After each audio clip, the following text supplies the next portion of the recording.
Item hashtag SCP-270. Object Class Euclid. Special Containment Procedures. Due to SCP-270's immovable nature, a structure has been built around it that outwardly appears to be a large farmhouse, henceforth called Outpost Delta. Outpost Delta is to be staffed with a minimum of trained personnel. Extensive records of SCP-270 ciphers are kept at Site-11. Extensive records of decoded ciphers are available in. If the security of Outpost Delta is compromised, SCP-270 is to be destroyed, along with all on-base records of verified or unverified information accumulated, and manuscripts outlining various encryptions SCP-270 has used. Description: SCP-270 is a nondescript black phone of mid-20th century make. There were no human populations exceeding people per square meters within a radius of the location of discovery, and SCP-270 itself was well hidden by surrounding native vegetation. The unusual properties of SCP-270 were apparent upon discovering that the power cord extended an indefinite length into the soil directly below SCP-270, despite which a steady voice was speaking through the earphone. Investigations regarding how long the cord is have since been officially discontinued. See Addendum 270A. What makes SCP-270 of continued interest is the audio stream from the earphone, which has since been discovered to contain encrypted messages that are of value to the Foundation. Said ciphers are referred to as SCP-270-1. For the most part, SCP-270-1 consists of a mildly distorted human female voice. See Addendum 270B, speaking in a steady monotone, which has been recorded listing names, cryptic phrases, patterns of numbers, quotes, mangled quotes, strings of letters, data expunged, incomprehensible words, sounds that cannot be produced by any known animal that continue for extended amounts of time. Unconfirmed languages have been distinguished to date, of which are reoccurring, monologues, nursery, rhymes, redacted, leading to speculation as to whether or not the narrator is in fact human, etc.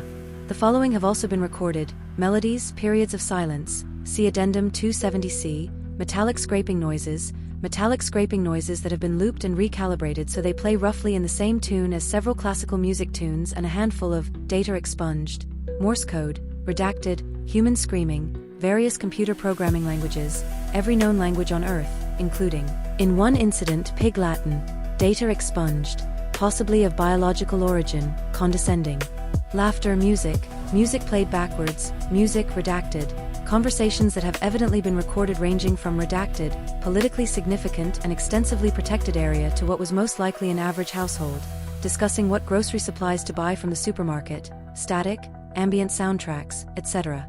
SCP-270 is otherwise a perfectly normal phone and is susceptible to damage as similar phones would be. Disassembly has not uncovered the source of SCP-270's unusual properties. Speaking into SCP-270 has no effect on SCP-270-1. Currently disputed, refer to Incident 270, in which, data expunged. Attempts to decipher SCP-270-1 have yielded partial successes. In one notable case, a complicated cipher proved to be an intensive description of an SCP's imminent attempt to breach containment.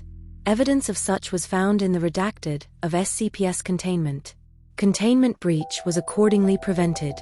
Decoded portions have alternately been startlingly useful to the Foundation, and immensely frustrating to both personnel working on SCP-270-1 and Foundation officials. For example, 1-hour study of what seemed to be a significant cipher proved to translate into a long and painstakingly thorough list of extremely unofficial synonyms for a human. Likewise, information gained from SCP-270-1 have both data expunged, preventing a possible XK-class end-of-the-world scenario, and listed secret ingredients of Dr. R.'s widely praised cherry pie. As it is impossible to determine how useful portions of SCP-270-1 will be, personnel are advised to choose whatever segments of SCP-270-1 they deem to be most promising. However, some portions of cipher are either too intricately encrypted for our most perspicacious personnel to decode, or indeed may hold no meaning at all. Attempts to decode SCP-270-1 are continually ongoing. See Addenda 270D and 270E. Addendum 270A. A probe was extended a total of meters along the wire before the maximum extension length was reached. The matter has since been declared not of sufficient interest to merit a more thorough examination. Addendum 270B. As of // military time, the unidentified female voice of SCP-270-1 stuttered for seconds before breaking down into what researchers described as disconsolate sobs, pleading to be redacted. This continued for seconds before audio cut off abruptly to a minute excerpt of SCP-270-1 from //.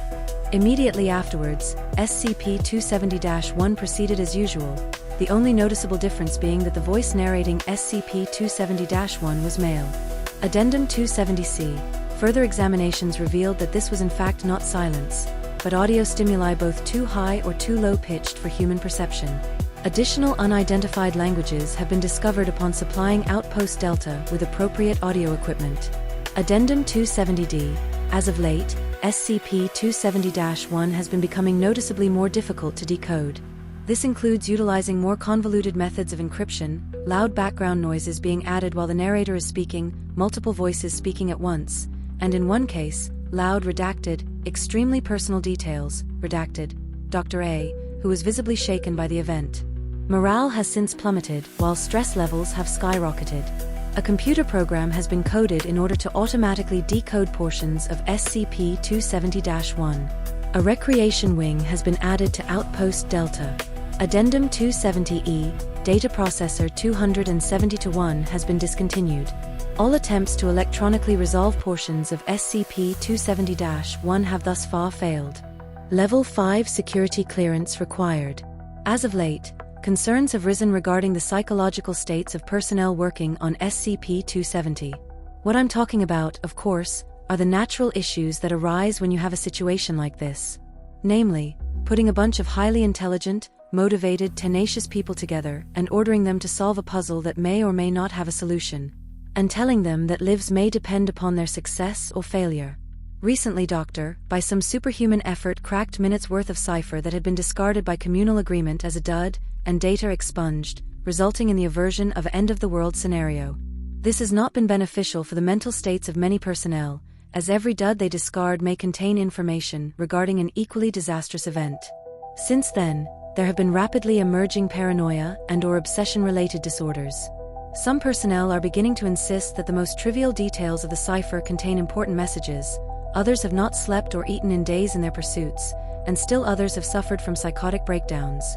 Outpost Delta has since been supplied with more personnel in an attempt to spread the workload more thinly. However, the effects of having a few days of diligent work crumble into a dud repeatedly have proven to be an absolute disaster for morale and, at times, mental stability.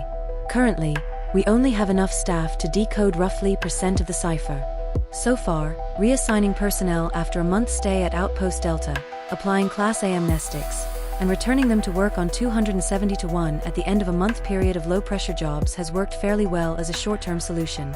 This, however, requires a rather large number of personnel to be continually circulating in and out of Outpost Delta to maintain the minimum amount of staff required to decode the greater portion of what comes out of SCP-270. In addition, long-term circulation through Outpost Delta has been shown to ingrain certain paranoid and obsessive mental behaviors that Class A amnestics don't wipe clean.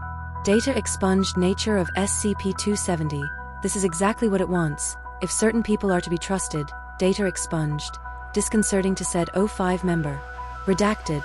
Not in fact a method of safe communication between unknown entities, as originally hypothesized, but rather data expunged. I request for this matter to be discussed more in depth sometime in the near future. Dr.